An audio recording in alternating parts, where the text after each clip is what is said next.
Cuando tenía 6 años, un hombre intentó abusar sexualmente de mí. Un obrero que estaba trabajando en una construcción en mi casa me pidió que lo ayudara a lijar una puerta y yo accedí feliz. Se paró detrás mío para enseñarme cómo hacerlo y después de un rato comenzó a pegarse contra mi cuerpo y a frotarse contra mí. Cuando le pregunté qué estaba haciendo, desabrochó mi pantalón y comenzó a tocarme. Lo que acaban de escuchar era el comienzo de una de las primeras versiones de esta presentación. Había quedado completamente descartado hasta que lo volví a leer y hubo una parte que me dejó helada. ¿Saben cuál? Les doy una pista. No es la parte en la que digo que un hombre adulto me tocó contra mi voluntad cuando yo era solo una niña, sino lo que digo justo antes de eso. Si no lo escucharon, lo diré una vez más. Cuando tenía 6 años, un hombre intentó abusar sexualmente de mí. ¿Se dan cuenta de lo que he dicho? ¿Por qué dije intentó y no simplemente que abusó sexualmente de mí? Llevo años escribiendo sobre violencia sexual y de género, pero aquí estoy, la supuesta escritora feminista, reproduciendo las mismas formas limitadas de entender la agresión sexual contra las que siempre protesto. El tema es que estoy segura de que no soy la única a la que le sucede esto. Vamos a hacer un experimento. ¿Qué imaginan ustedes cuando escuchan las palabras agresión sexual? Tómense un segundo y conjuren una imagen en su cabeza. ¿La tienen? Estoy segura de que en este auditorio deben haber 1000 respuestas distintas, pero voy a animarme a ensayar una que quizás compartan muchos de ustedes. Quizás imaginan una violación que va más o menos así. Una mujer que grita, pelea, forcejea y patea rabiosamente contra un hombre que se impone violentamente sobre ella. Él tal vez la golpea, tal vez sujeta sus manos con fuerza detrás de su cabeza para que ella deje de resistirse o la amenaza con un cuchillo para que pare de gritar. ¿Acerté? Si esto es así, quizás sea porque esta es la imagen de las agresiones sexuales que solemos ver, por ejemplo, en las películas y que son terribles y definitivamente reales. Pero ¿qué harían si les dijera que muchas de las historias de violencia y agresión sexual no se parecen en nada a la que acabo de narrar? Si les dijera que ella dijo que no, pero no lo dijo con tanta firmeza. Y bueno, creo que todos sabemos lo que nos han dicho toda la vida, que es que las mujeres decimos que no cuando en verdad queremos decir que sí. O si les dijera que ella dijo que no, pero mientras tanto continuaba quitándose la ropa. ¿Pensarían en estos casos como formas de agresión y violencia sexual?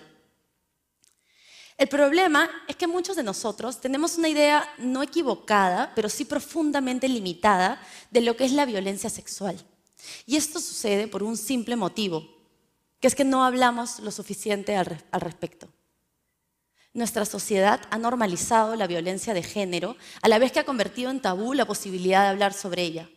Y cuando hablamos sobre ella, lo hacemos de una manera que está totalmente mediatizada por el cine, la televisión o los noticieros. Y el resultado es que consumimos violencia sexual como si fuese una forma más de entretenimiento, en lugar de acercarnos a ella con empatía. Esto tiene 3 consecuencias, cada una peor que la otra y que se alimentan mutuamente en un círculo vicioso. En primer lugar, obliga a las mujeres a vivir sus momentos más dolorosos en silencio, como si tuvieran que sentirse avergonzadas de algo que ellas no hicieron ni pidieron. En segundo lugar, limita profundamente nuestro entendimiento de la violencia sexual. Y en tercer lugar, impide que podamos hacer algo real y efectivo para vencer esta epidemia, porque ¿cómo vamos a cambiar algo que ni siquiera sabemos cómo reconocer? En un contexto así, en el que las mujeres nos hemos visto forzadas a vivir nuestras historias de violencia en silencio durante siglos, romper ese silencio no solamente es transformador a nivel personal, sino que es fundamental y profundamente revolucionario a nivel social. Y es precisamente de eso de lo que quiero hablarles hoy. Sobre cómo un día un grupo de mujeres decidió romper ese silencio y de lo que podríamos lograr si es que este evento excepcional se convirtiera en una norma. Quizá muchos de ustedes hayan escuchado hablar de Ni Una Menos, la marcha que se llevó a cabo el 13 de agosto de este año.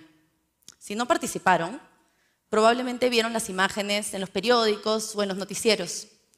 Cientos de miles de personas, principalmente mujeres, Tomamos las calles de la ciudad de la capital y de todas las regiones del país para hacer oír nuestra voz de protesta frente a una sociedad machista y un Estado que, en el mejor de los casos, ha sido indiferente con nosotras y, en el peor, cómplice de nuestros agresores.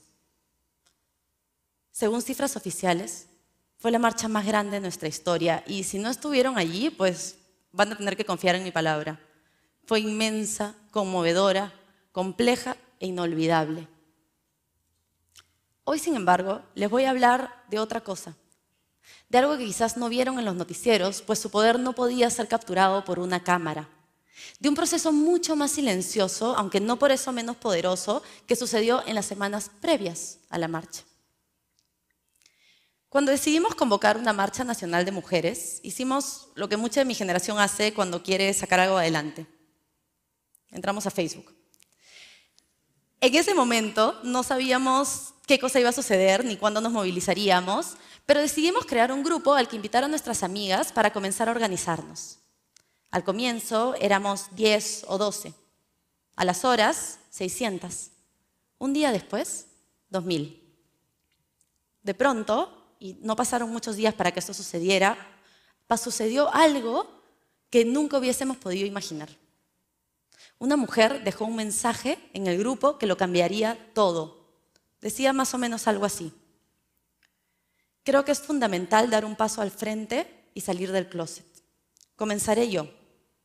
Fui secuestrada, violada varias veces y torturada hace muchos años, y hasta hoy sufro de estrés postraumático por lo que sucedió. Mi agresor fue condenado por robo.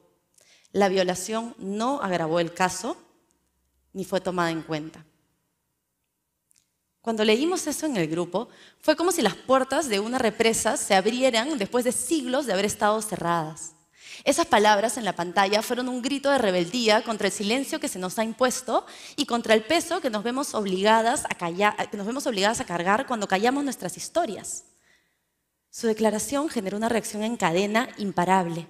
Una por una, primero por decenas y después por cientos, las mujeres decidieron salir del closet y comenzar a contar sus propias historias de violencia.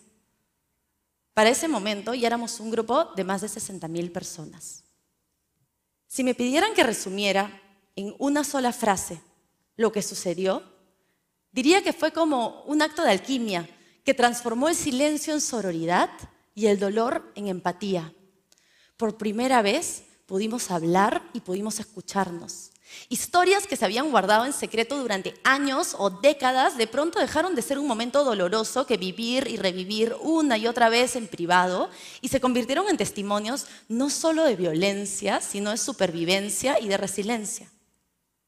Las estadísticas de la violencia sexual dejaron de ser estadísticas y se convirtieron en mujeres de carne y hueso, mujeres como yo o como las que están sentadas hoy en este auditorio. Mujeres con historias, mujeres imperfectas y profundamente humanas. Quienes tuvimos la suerte de vivir esa experiencia, pasamos semanas en una especie de euforia transformadora y catártica. Fue una experiencia única en la vida. Una por una, comenzamos a sanar a través del poder de las palabras y los testimonios. Comenzamos a descubrir nuestras historias en las historias de los demás y a ver en el dolor de quienes allí escribían nuestras propias historias.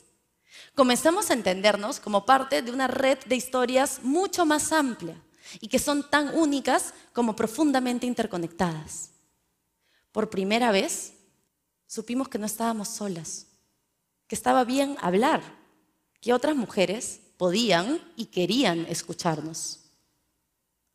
Cuando esa mujer decidió salir del closet y romper ese silencio, nos hizo un regalo. Nos recordó que no es justo que seamos nosotras las que cargamos en silencio con el peso de lo que alguien más nos ha hecho, como si tuviéramos que sentir vergüenza o culpa por algo que nosotras nunca pedimos. ¿Ustedes se imaginan lo que es guardar un secreto durante 20 años? Yo sí. Si alguien me hubiese dicho hace 5 años que un día sería capaz de pararme frente a un grupo de desconocidos y contarles la historia de mi agresión sexual, me hubiese reído de ellos. Durante demasiado tiempo me rehusé a compartir lo que me había sucedido con alguien. Sentía vergüenza. como si yo fuese responsable de lo que me había pasado, como si yo y solo yo tuviera la responsabilidad de haberme metido a donde aparentemente no debía haberme metido y de que un hombre adulto tocase mi cuerpo de niña. Pero lo que descubrí es que cuando compartimos nuestras historias, comenzamos un ciclo de sanación que se extiende más allá de nosotras. Hemos pasado demasiado tiempo solas, sin saber que nuestras mejores aliadas se encuentran justo al lado nuestro. La primera vez que yo compartí la historia de mi agresión sexual públicamente en un artículo, recibí decenas de mensajes de mujeres que nunca habían hablado con nadie sobre lo que les había pasado. Algunas eran mujeres que yo conocía de toda la vida, de mi colegio, de mi barrio y hasta de mi propia familia. Cada una tenía una historia distinta, pero todas decían lo mismo. Pensé que era la única. Por eso, cuando rompemos el silencio, decimos también que no vamos a seguir aceptando que se nos niegue la posibilidad de reconocernos unas en otras como víctimas, sí, pero sobre todo como sobrevivientes. Y si alguna de ustedes está escuchando esto y pensando en sus propias experiencias, solamente puedo decirles una cosa, que es que tengan la certeza absoluta de que no están solas y de que sus aliadas están mucho más cerca de lo que ustedes imaginan. El segundo problema que este silencio genera es que limita profundamente nuestro entendimiento de lo que es la violencia sexual. Nos hemos acostumbrado a una narrativa única de la agresión sexual y es por eso que descartamos todo lo que no se adapte a eso y es entonces cuando comenzamos a preguntarnos, ¿pero por qué no dijo que no? ¿Por qué no peleó? ¿Por qué no gritó? ¿Por qué no denunció? ¿Por qué no se resistió? Lo que la diversidad de los testimonios en la página demostraron, sin embargo, es que encasillar la agresión sexual en un solo tipo de experiencia o en un solo tipo de molde es imposible. Desde los más escabrosos hasta los más aparentemente cotidianos, los testimonios en el grupo demostraron que limitar nuestro entendimiento de la agresión sexual a lo que la mayoría de nosotros imaginamos como una violación no solamente es absurdo, sino que impide que podamos reconocer la verdadera extensión del problema. Todos aquí estamos de acuerdo en que una mujer que fue violada y arrastrada por el suelo por su pareja es una víctima de violencia. Nadie en su sano juicio podría no estar de acuerdo con eso. Pero ¿qué pasa con las demás historias? ¿Qué pasa con las agresiones que son violentas de una forma que no es tan gráfica ni visible? ¿Qué pasa con las formas de violencia que la ley no tiene cómo tipificar ni penalizar? Por ejemplo, ¿qué pasa con esta historia? Era mi amigo. Nunca lo había visto como más que eso, pero estaba un poco borracha y la fiesta estaba divertida, así que terminamos besándonos. Cuando le dije que ya me quería ir, me dijo que pidiéramos un taxi juntos, que me llevaba a mi casa. Nos subimos al carro, pero en el camino me pidió que fuésemos a su departamento a tomar un último trago. Le dije que no tenía ganas, pero insistió y no quise quedar como una creída. En su casa comenzó a besarme. Le dije que no me gustaba de esa forma, que era mi amigo, pero no se detuvo. Cuando volteaba la cara, él me la cogía con las manos y continuaba besándome. Comenzó a quitarme la ropa y cuando le decía que no me sentía cómoda, me respondía, ya pues, tú sabes que si quieres. No sabía qué hacer. Solo quería que terminara, quería irme a mi casa. Me daba vergüenza reaccionar con más firmeza. Él no estaba haciendo nada malo, ¿no? Yo lo besé en la fiesta y ahí estaba, en su departamento. Dejar de resistirme era la forma de que terminara más rápido. Después, me enteré de que le había dicho a sus amigos que era frígida y mala en la cama. Tal vez esta historia les resulte familiar. Quizá hayan pasado por algo parecido en más de una oportunidad. Ese momento en que, sí, es cierto, tal vez no dijiste que no con la firmeza que te hubiese gustado, pero al mismo tiempo sabes que algo no estuvo bien y sabes también que la otra persona debió haberlo sabido sin la necesidad de que protestaras más fuerte. Pero ¿por qué no lo supo? ¿Y por qué no protestaste más fuerte? La verdad es que las mujeres no reaccionamos como se espera que reaccionemos por 1001 motivos. Porque era alguien en quien confiábamos y nos repetíamos una y otra vez que no sería capaz de hacernos algo que nosotras no quisiéramos. Porque era nuestro jefe, nuestro profesor, alguien más poderoso que nosotras, un hombre al que admirábamos. Porque desde niñas se nos ha enseñado que nuestro valor se mide por cómo nos ven los hombres y porque, francamente, no hay nada peor que una chica aburrida y mojigata. Porque tenemos miedo a las represalias. Porque sabemos que un hombre molesto puede convertirse rápidamente en un hombre violento. Y por eso hemos aprendido a sonreír y a callar. Porque tenemos miedo, porque hemos aprendido a sobrevivir. Porque no sabemos qué más hacer. ¿Qué hacemos con estos casos? Lo primero y lo más importante es hablar sobre ellos. Muchas veces nosotras mismas ni siquiera sabemos por qué hemos reaccionado de la manera en la que hemos reaccionado y es por eso que nos sentimos culpables, responsables y avergonzadas. Pero lo que todas estas historias demuestran es que existe un componente estructuralmente violento en la forma en la que hemos construido las relaciones entre hombres y mujeres.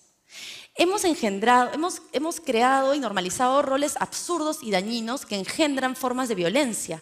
La idea de que las mujeres siempre tenemos que hacernos las difíciles y de que el que las sigue, la consigue.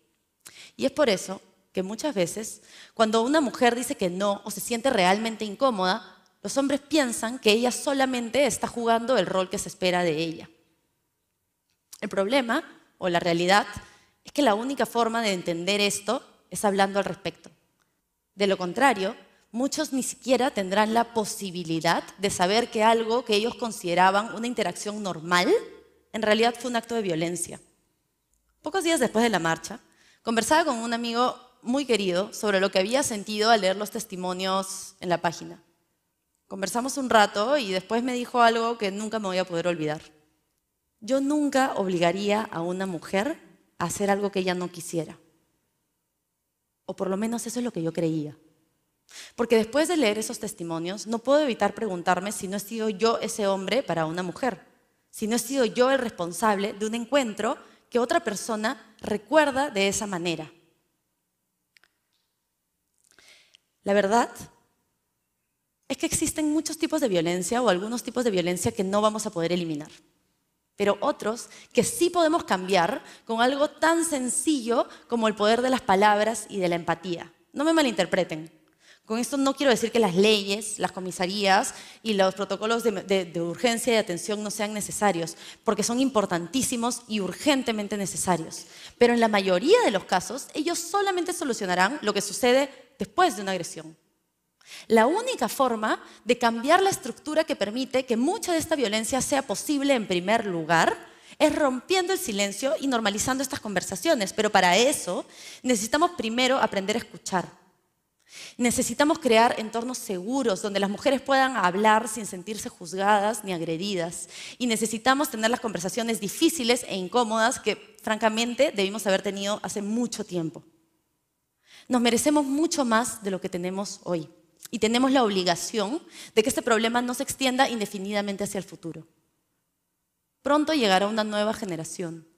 Una de lo que muchos que están aquí traerán al mundo, cuidarán y acompañarán a crecer.